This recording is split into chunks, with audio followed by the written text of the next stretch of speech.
السلام علیکم۔ سبسکرائب کریں ہمارے چینل کو اور ہر اپڈیٹ سے باخبر رہنے کے لیے بیل آئیکن کو پریس کریں۔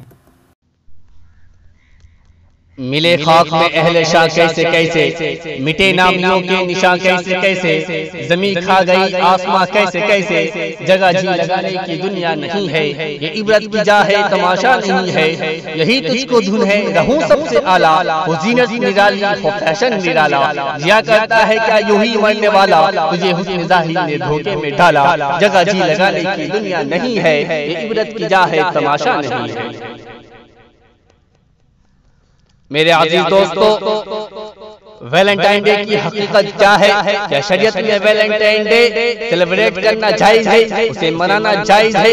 یہ ویلنٹائن ڈے ایک مغربی تہذیب ہے، ایک مغربی کلچر ہے، ایک مغربی رواج ہے، جسے آہستہ آہستہ مسلمان اور ان کے بچے اپنی زندگی کا حصہ بنا رہے ہیں۔ جب مسلمانوں پر ان کا زور تلواروں کے ذریعے نہیں چلا اور ہمیشہ مسلمانوں سے منہ کی کھاتے رہے، تو اس نے ایک نئی ترکیب نکالی۔ وہ ترکیب کیا تھی کیا آپ کو پتا ہے؟ سارے مغربی لوگ جانتے تھے مسلمانوں کو تلواروں کے ذریعہ نہیں ہرایا جا سکتا، اور ہمارا جو خواب ہے کہ ہم ان پر حکومت کریں گے، یہ خواب ٹوٹتا ہوا نظر آ رہا تھا، تو اس نے پیار و محبت کے نام پر ایک ایسی بیماری پھیلا دی جس سے لاٹھی بھی نہ ٹوٹے اور سانپ بھی مر جائے، جو ویلنٹائن ڈے کے نام سے جانا جاتا ہے۔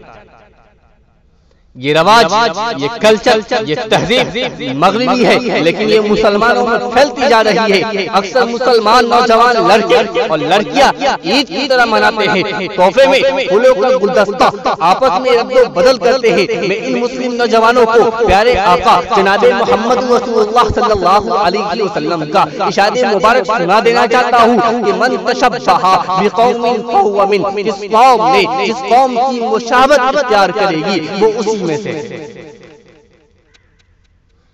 میں ان نوجوانوں سے پوچھنا چاہتا ہوں، کیا یہی اسلامی تعلیم ہے؟ کیا شریعت اسلام نے یہی سکھایا ہے؟ کیا ہماری زندگی سنت نبی پر چل رہی ہے؟ کیا صحابہ کرام کی حیات مبارکہ سے ہم نے یہی سیکھا ہے؟ کیا ہمارے علماء کرام کا یہی طور و طریق ہے؟ ہرگز نہیں۔ مغربی حضرات جانتے ہیں جب تک مسلمانوں میں شرم و حیا باقی رہے گی ہم ان پر حکومت نہیں کر پائیں گے، اس لیے انہوں نے مسلمانوں میں پیار و محبت کے نام پر ایک ایسی بیماری پیدا کر دی جس سے ان کی عقل پر پردہ پڑ جائے اور بے حیائی و بے شرمی کے کاموں میں کھلے عام لگ جائے۔ اور تاریخ گواہ ہے کہ جب جس قوم نے بے حیائی اور بے شرمی کو اپنایا وہ قوم غلط ہو گئی، اس قوم کا وجود مٹ گیا۔ اس لیے اب بھی وقت ہے اے سونے والی قوم، جاگ جاؤ اور مغربی تہذیب کو چھوڑ کر قرآن و حدیث کے مطابق اپنی زندگی گزارنے لگو، ورنہ وہ دور دور نہیں جب تمہارے وجود کو مٹا دیا جائے گا اور تم دیکھتے رہ جاؤ گے۔